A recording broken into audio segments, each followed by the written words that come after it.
Assalamualaikum warahmatullahi wabarakatuh. Perkenalkan, nama saya Octavia Lamakavani dari kelas Teknologi Informasi 2C NPM 203307051. Di sini saya akan mempresentasikan sebuah materi tentang akidah untuk melengkapi tugas UTS atau ulangan tengah semester Pendidikan Agama Islam. Namun, pada presentasi kali ini saya akan ditemani oleh keluarga saya. Penasaran? Yuk kita lihat video berikut ini. Halo semuanya, di sini saya sudah bersama bapak saya dan ini ada kakak saya.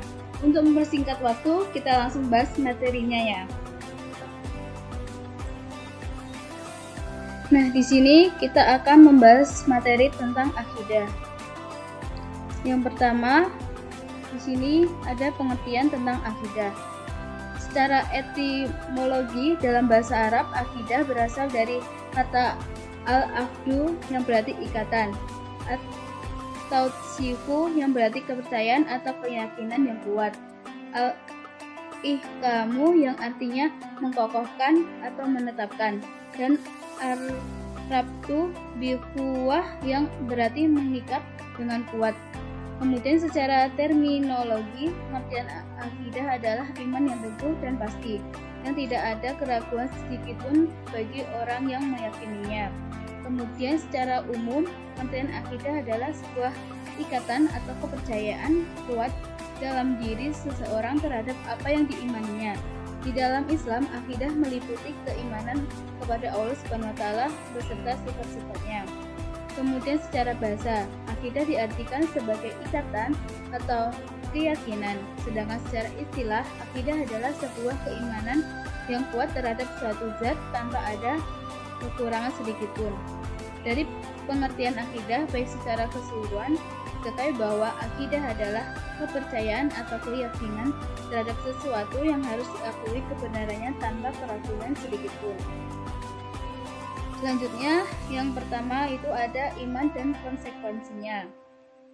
Di sini pengertian keimanan atau akidah itu tersusun dari 6 perkara, yaitu yang pertama ada ma'arif kepada Allah, yang kedua ma'arif dengan alam yang ada di balik alam semesta ini, kemudian yang ketiga ada ma'arif dengan kitab-kitab Allah, yang keempat ma'arif dengan nabi-nabi serta rasul Allah, yang kelima ma'arif dengan hari akhir, dan yang keenam ada ma'arif kepada takdir, qada dan qadar. Selanjutnya, melalui Al-Quran dan Al-Hadis di dalam kerangka akidah harus memuat 6 rukun pokok, yaitu yang pertama ada iman kepada Allah, yang kedua ada iman kepada malaikat, yang ketiga ada iman kepada kitab-kitab Allah, yang keempat iman kepada rasul-rasul Allah, yang kelima ada iman kepada hari akhir, dan yang keenam ada iman kepada takdir, qada dan qadar Allah. Selanjutnya yang kedua yaitu tauhid rububiyah, tauhid uluhiyah, dan asma wa sifat. Menurut pembagian ulama ada 3 macam jenis akidah tauhid, yaitu yang pertama ada tauhid rububiyah. Maknanya yaitu mengesahkan Allah dalam perbuatannya, yakni mengimani dan meyakini bahwa hanya Allah yang menciptakan, menguasai dan mengatur alam semesta ini. Yang kedua ada tauhid uluhiyah. Maknanya yaitu mengesahkan Allah dalam ibadah, yakni beribadah hanya kepada Allah dan karenanya semata. Dan yang terakhir yaitu ada tauhid asma wa sifat. Maknanya yaitu mengesahkan Allah dalam asma dan sifatnya. Artinya mengimani bahwa tidak ada makhluk yang serupa dengan Allah dalam zat, asma maupun sifat. Selanjutnya yaitu ada batasan tauhid dan syirik. Syirik menurut bahasa mensyariatkan, sedangkan menurut istilah adalah sikap jiwa mensyariatkan atau menyekutukan Allah. Menurut Muhammad Ibnu Abdul Wahhab, hakikatnya kemusyrikan itu dapat dibedakan menjadi 2 macam, Yang pertama ada syirik yang menghapuskan tauhid dan dapat menyebabkan pelakunya dapat dipandang mudah, keluar dari iman dan dapat dibunuh. Jenis ini disebut syirik besar. Dan yang kedua ada syirik yang tidak sampai menghapuskan tauhid, namun hanya mengurangi kesempurnaannya.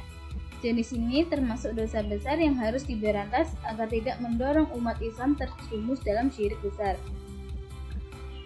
Selanjutnya, di dalam syirik besar yang kita temui dalam kehidupan manusia, itu berbentuk perilaku yang dapat merusak akidah atau tauhid, seperti minta berkah kepada batu, pohon, tempat yang menurut orang-orang dianggap keramat, minta perlindungan selain Allah.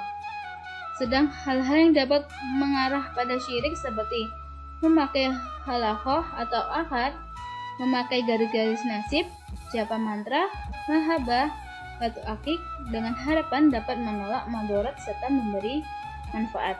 Begitu besar banyak akidah dalam membangun agama Islam, sehingga ia merasa menjadi fondamen dari bangunan Islam. Oleh karena itu, apabila dasar kuat, maka akan kuat pula bangunan dan tidak akan goyah oleh serangan apapun. Kemudian ada tujuan mempelajari bab tentang akidah ini, yaitu yang pertama ada meningkatkan ibadah kepada Allah Subhanahu wa taala. Kemudian yang kedua, menenangkan jiwa, dan yang ketiga ada meningkatkan amal baik, dan yang terakhir ada menegakkan agamanya. Nah, sekian presentasi dari saya. Kurang lebihnya saya mohon maaf. Akhir kata, wassalamualaikum warahmatullahi wabarakatuh.